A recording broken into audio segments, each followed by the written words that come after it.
रवि प्रदोष व्रत कथा। एक समय सर्व प्राणियों के हितार्थ परम पावन भगीरथी के तट पर ऋषि समाज द्वारा विशाल गोष्ठी का आयोजन किया गया। विज्ञ महर्षियों की एकत्रित सभा में व्यास जी के परम शिष्य पुराण वेत्ता सूत जी महाराज हरि कीर्तन करते हुए पधारे। सूत जी को आते हुए देखकर शौनक आदि 88,000 ऋषि मुनि ने खड़े होकर दंडवत प्रणाम किया। महाज्ञानी सूत जी ने भक्ति भाव से ऋषियों को हृदय से लगाया और आशीर्वाद दिया। विद्वान ऋषिगण और सब शिष्य आसनों पर विराजमान हो गए। मुनिगण विनीत भाव से पूछने लगे, हे परम दयालु, आदि काल में शंकर की भक्ति किस आराधना द्वारा प्राप्त होगी? हम लोगों को बताने का कृपा कीजिए, क्योंकि कलयुग के सर्व प्राणी पाप कर्म में रत रहकर वेद शास्त्रों से विमुख रहेंगे। दीन जन अनेकों संकटों से ग्रस्त रहेंगे। हे मुनि श्रेष्ठ, कली काल में सत्कर्म की ओर किसी की रुचि न होगी। जब पुण्य क्षीण हो जाएंगे तब मनुष्य की बुद्धि असत कर्मों की तरफ खुद ब खुद प्रेरित होगी, जिससे दुर्विचार पुरुष वंश सहित समाप्त हो जाएंगे। इस अखिल भूमंडल पर जो मनुष्य ज्ञानी होकर ज्ञान की शिक्षा नहीं देता, उस पर परम पिता परमेश्वर कभी प्रसन्न नहीं होते। हे महामुने, ऐसा कौन सा उत्तम व्रत है जिससे मनवांछित फल की प्राप्ति होती है? आप कृपा कर बतलाइए।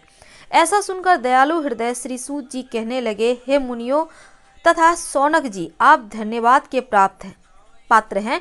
आपके विचार सराहनीय एवं प्रशंसनीय है। आप वैष्णव अग्रगण्य हैं, क्योंकि आपके हृदय में सदा परहित की भावना रहती है।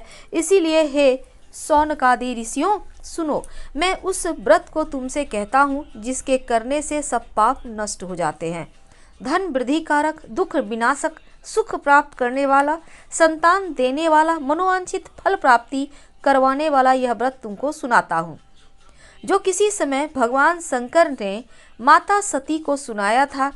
और उनसे प्राप्त यह परम श्रेष्ठ उपदेश मेरे परम पूज्य गुरु वेद व्यास जी ने मुझे सुनाया था, जिसे आपको समय पाकर शुभ बेला में मैं सुनाता हूँ। बोलो उमापति शंकर भगवान की जय। सूत जी कहने लगे कि आयु वृद्धि स्वास्थ्य लाभ हेतु त्रयोदशी का व्रत करें। इसकी विधि इस प्रकार है। प्रातः स्नान करके निराहार रहकर शिव जी का ध्यान करें।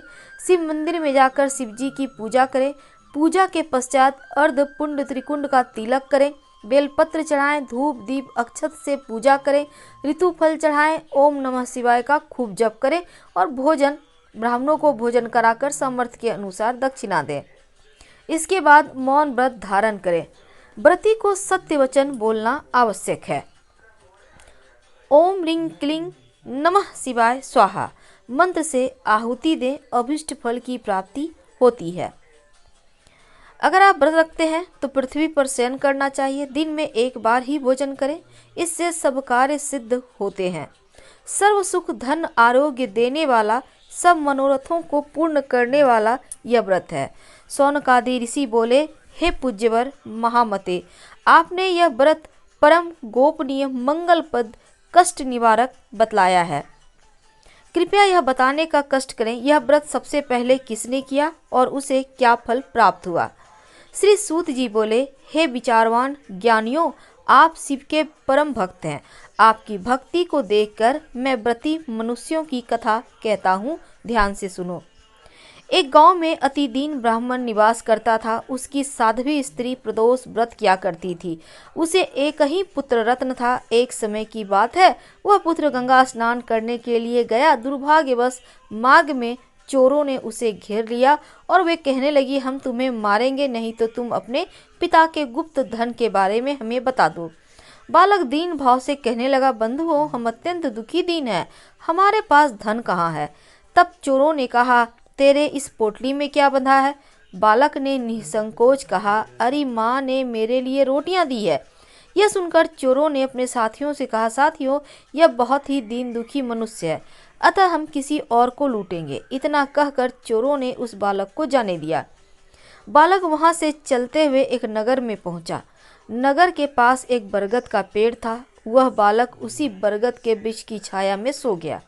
उसी समय नगर के सिपाही चोरों को खोजते हुए उस बरगद के वृक्ष के पास पहुंचे और बालक को चोर समझकर बंदी बना राजा के पास ले गए। राजा ने उसे कारावास में बंद करने का आदेश दिया। ब्राह्मणी का लड़का जब घर नहीं लौटा तब उसे अपने पुत्र की बड़ी चिंता हुई।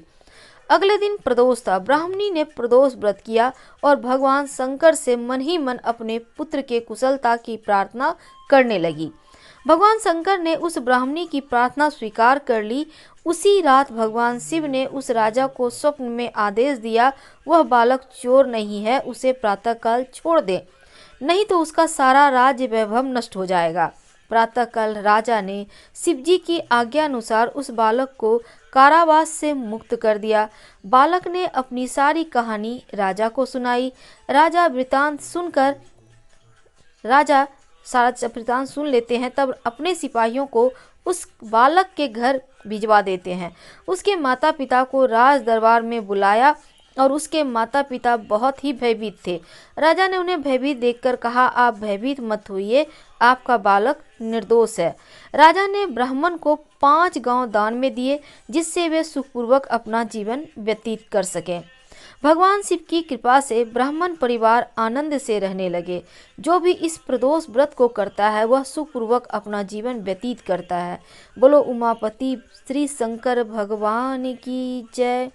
हर हर महादेव।